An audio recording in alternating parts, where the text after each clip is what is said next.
നമസ്കാരം. കഴിഞ്ഞ ഫെബ്രുവരി 28-ന് ഇറാനിലേക്ക് ഇസ്രായേലും അമേരിക്കയും സംയുക്തമായി ആക്രമണം നടത്തിയ ദിവസം പൊതുവെ എല്ലാവരും കരുതിയിരുന്നത് ഇത് 1-2 ആഴ്ചകൾക്കുള്ളിൽ ഇറാൻ സമ്പൂർണ്ണമായി ഈ രാജ്യങ്ങൾക്ക് മുന്നിൽ കീഴടങ്ങും എന്നായിരുന്നു. ലോകത്തെ ഏറ്റവും വലിയ പ്രതിരോധ ശക്തികളായ അമേരിക്കയും ഇസ്രായേലും ഒരുമിച്ച് നടത്തുന്ന ഈ ഒരു സൈനിക ദൗത്യം വളരെ പെട്ടെന്ന് തന്നെ വിജയകരമായി മാറും എന്നാണ് എല്ലാവരും കരുതിയിരുന്നത്. അമേരിക്കൻ പ്രസിഡന്റ് ഡൊണാൾഡ് ട്രംപ് ഇക്കാര്യത്തിൽ തികഞ്ഞ ആത്മവിശ്വാസമാണ് പ്രകടിപ്പിച്ചിരുന്നത്.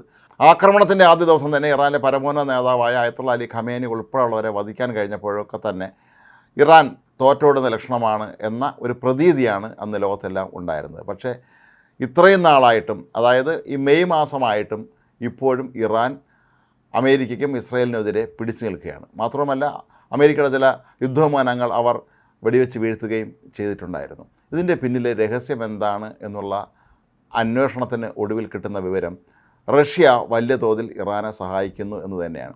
ഇത് സംബന്ധിച്ച് കൃത്യമായ വിവരങ്ങൾ ചില പാശ്ചാത്യ മാധ്യമങ്ങൾക്ക് ലഭിച്ചിട്ടുണ്ടെന്നാണ് പറയപ്പെടുന്നത്. ഇറാൻ അമേരിക്കൻ യുദ്ധവിമാനങ്ങളെ നേരിടാനുള്ള ഡ്രോണുകൾ വരെ റഷ്യ അവർക്ക് നൽകി കഴിഞ്ഞിരിക്കുന്നു എന്നാണ് മനസ്സിലാക്കാൻ കഴിയുന്നത്.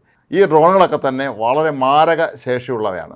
അമേരിക്കയുടെ കൈവശം കൂടുതലുള്ളത് മിസൈലുകളാണെങ്കിൽ ഇറാൻ്റെ കൈവശമുള്ളത് കൂടുതലും ഡ്രോണുകളാണ്. ഈ ഡ്രോണുകൾ അവർ തദ്ദേശീയമായി തന്നെ വലിയ തോതിൽ നിർമ്മിക്കുന്നുണ്ട് എങ്കിൽ പോലും ഈ ഡ്രോണുകളുടെ സഞ്ചാരപഥം തിരിച്ചറിഞ്ഞ് അവയെ ആക്രമിക്കാൻ അമേരിക്കയ്ക്കും ഇസ്രായേലിനും വളരെ എളുപ്പത്തിൽ തന്നെ കഴിയും. പക്ഷേ റഷ്യ ഇപ്പോൾ അവർക്ക് നൽകിയിരിക്കുന്ന ഇനിയും ഒരുപാട് നൽകാൻ പോകുന്ന ഡ്രോണുകൾ ഒരിക്കലും അവയുടെ സഞ്ചാരപഥം മനസ്സിലാക്കാൻ കഴിയാത്തതാണ്.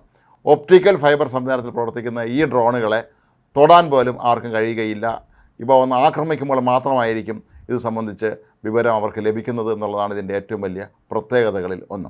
ഇത്തരത്തിലുള്ള 5000-ഓളം ഫൈബർ ഓപ്റ്റിക് ഡ്രോണുകൾ റഷ്യ ഇറാന് നൽകാൻ പോകുന്നു എന്നാണ് പറയപ്പെടുന്നത്. മാത്രമല്ല, യുദ്ധം ആരംഭിച്ച കാലം മുതൽ മാത്രമല്ല, അതിന് മുമ്പ് തന്നെ ഇറാന് റഷ്യ വലിയ തോതിലുള്ള പ്രതിരോധ സഹായം നൽകുന്നുണ്ടായിരുന്നു എന്നാണ് ഇപ്പോൾ ദ എക്കണോമിസ്റ്റ് പുറത്തുവിട്ട വാർത്തയിൽ സൂചിപ്പിക്കുന്നത്.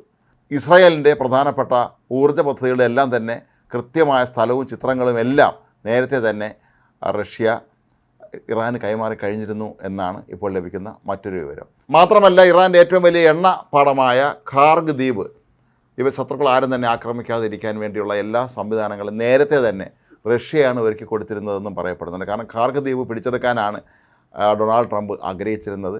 ഡൊണാൾഡ് ട്രംപിന് ലോകത്ത് ഏത് രാജ്യത്തും ഇത്തരത്തിലുള്ള എണ്ണ നിക്ഷേപങ്ങളും മറ്റും ഉണ്ടെങ്കിൽ ആ രാജ്യത്തെ പിടിച്ചെടുക്കുക എന്നുള്ളത് വളരെ പ്രധാനപ്പെട്ടൊരു കാര്യമാണ്. അങ്ങനെ ഇറാനിലെ ഈ ഖാർഗ് ദ്വീപ് പിടിച്ചെടുക്കാൻ നേരത്തെ ഒരു ശ്രമം നടത്തിയിരുന്നെങ്കിലും അത് വിജയിച്ചിരുന്നില്ല. ഇതിൻ്റെയൊക്കെ പിന്നിൽ പ്രവർത്തിച്ചിരുന്നത് റഷ്യയാണ് എന്നാണ് ഇപ്പോൾ പുറത്തു വരുന്ന മറ്റൊരു പ്രധാനപ്പെട്ട വിവരം. കൂടാതെ റഷ്യ നൽകുന്ന ഇത്തരത്തിലുള്ള ഈ അത്യാധുനിക സംവിധാനങ്ങളുള്ള ഡ്രോണുകൾ ഉപയോഗിക്കുന്നതിന് വേണ്ടി പരിശീലനം നൽകാനും അവർ തയ്യാറായിരുന്നു.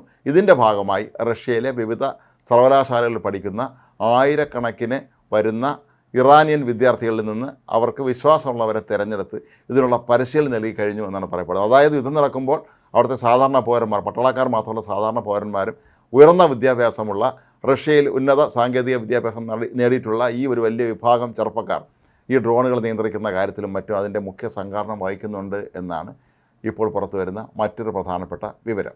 ഇറാൻ്റെ സ്വന്തമായിരുന്ന ഷാഹിദ് ഇനത്തിൽപ്പെട്ട ഡ്രോണുകൾ അവർ നേരത്തെ ധാരാളമായി റഷ്യയ്ക്ക് കൈമാറിയിരുന്നു.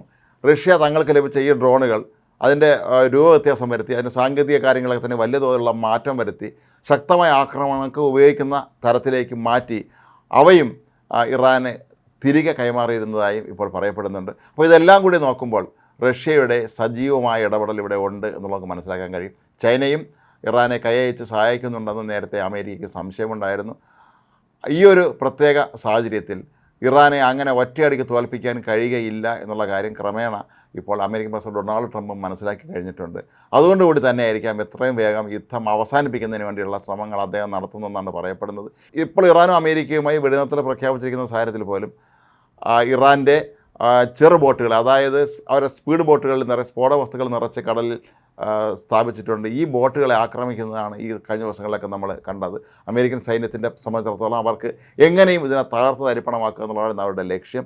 കൂടാതെ ഹോർമോസ് കടലിന് സമീപമുള്ള 2 ദ്വീപ സമൂഹങ്ങൾക്ക് നേർക്ക് അമേരിക്ക ഇന്നലെ ആക്രമണം നടത്തിയിരുന്നു. ഇതൊക്കെ തന്നെ ഇറാനെ നിർവീര്യമാക്കാനാണ് അവർ ശ്രമിക്കുന്നതെങ്കിലും റഷ്യ നൽകിയ പ്രതിരോധ സഹായത്തിൻ്റെ ബലത്തിലാണ് ഇപ്പോഴും അവർ പിടിച്ചു നിൽക്കുന്നത് എന്നാണ് ഈ റിപ്പോർട്ടുകൾ സൂചിപ്പിക്കുന്നത്. ഗൾഫ് രാജ്യങ്ങളിലെ പ്രധാനപ്പെട്ട സൈനിക താവളങ്ങളുടെയും അവരുടെ എണ്ണ റിഫൈനറികളുടെയും ഒക്കെ തന്നെ ചിത്രങ്ങളും അതിൻ്റെ വളരെ വിശദാംശങ്ങളും വളരെ നേരത്തെ തന്നെ റഷ്യൻ ചാര ഉപഗ്രഹങ്ങൾ വഴി പിടിച്ചെടുത്ത് അവയെല്ലാം തന്നെ ഇറാന് റഷ്യ കൈമാറിയിരുന്നു എന്നാണ് പറയപ്പെടുന്നത്. അതുകൊണ്ടുകൂടി തന്നെയാണ് ഇറാന് യുദ്ധം നടന്ന സമയത്ത് ഗൾഫ് രാജ്യങ്ങളിലുള്ള അമേരിക്കയുടെ സൈനിക താവളങ്ങൾ വളരെ കൃത്യമായി ആക്രമിക്കാൻ കഴിഞ്ഞത് എന്നാണ് കരുതപ്പെടുന്നത്. ഏത് മാർഗത്തിലൂടെ ഗൾഫിലെ അമേരിക്കൻ സൈനിക താവളങ്ങൾ ആക്രമിക്കാൻ കഴിയും എന്നുള്ളത് സംബന്ധിച്ച വിശദമായ എല്ലാ കാര്യങ്ങളും നേരത്തെ തന്നെ റഷ്യ ഇറാന് കൈമാറിയിരുന്നു എന്നാണ് പറയപ്പെടുന്നത്. അതുകൊണ്ട് തന്നെയാണ് യുദ്ധം ആരംഭിച്ചതിന് തൊട്ട് പിന്നാലെ അവർ ഗൾഫ് രാജ്യങ്ങളിലെ അമേരിക്കൻ താവളങ്ങളെ ലക്ഷ്യമിട്ട് ആക്രമണം ആരംഭിച്ചത്. ഏതായാലും യുദ്ധത്തിന് താൽക്കാലിക വിരാമം ഇട്ടുകൊണ്ട് വെടിനിർത്തൽ പ്രഖ്യാപിച്ചുവെങ്കിലും അമേരിക്ക ഇറാനും ഇപ്പോഴും ഏറ്റുമുട്ടൽ തുടരുക തന്നെയാണ്. ഗൾഫ് രാജ്യങ്ങളിലേക്ക് ഇപ്പോഴും ഇറാൻ ആക്രമണം നടത്തുന്നു. അമേരിക്കൻ യുദ്ധക്കപ്പലുകൾ, പടക്കപ്പലുകൾ ഇറാൻ്റെ ഡ്രോണുകൾക്കും ബോട്ടുകൾക്കും നേരെ ആക്രമണം നടത്തുന്നു. ഇങ്ങനെ നിരന്തരമായി സംഘർഷഭരിതമായ ഈ ഒരു സാഹചര്യത്തിൽ റഷ്യയുടെ ഈ ഇടപെടൽ സംബന്ധിച്ച വാർത്തകൾ പുറത്തു വരുന്നതോടെ ഇതിനൊരു സമാപനം കുറിച്ചില്ലെങ്കിൽ ഇതൊരു ലോകമഹായുദ്ധത്തിലേക്ക് തന്നെ നയിക്കുമോ എന്ന് സ്വാഭാവികമായും സംശയിക്കുന്നുണ്ട്. കാരണം റഷ്യ നേരിട്ട് യുദ്ധത്തിൽ പങ്കെടുക്കുന്നില്ല എങ്കിൽ പോലും അദൃശ്യ സാന്നിധ്യമായ റഷ്യ അവിടെ തന്നെയുണ്ട്. അമേരിക്കയെ ഒരു പാഠം പഠിപ്പിക്കാൻ കിട്ടുന്ന അവസരങ്ങളൊന്നും തന്നെ പണ്ടും റഷ്യ പാഴാക്കിയിരുന്നില്ല. ഈ ഇറാൻ അമേരിക്ക യുദ്ധവും അതിനുള്ള ഒരു മാർഗമായി കണ്ടെത്തി പരമാവധി ആയുധങ്ങൾ നൽകി അമേരിക്കയെ നട്ടം തിരിക്കാൻ തന്നെയാണ് റഷ്യ പദ്ധതിയിട്ടിട്ടുള്ളത് എന്നാണ് ഇപ്പോൾ പുറത്തു വന്നിട്ടുള്ള ഈ രഹസ്യ വിവരങ്ങളിൽ നിന്നും നമുക്ക് മനസ്സിലാക്കാൻ കഴിയുന്നത്.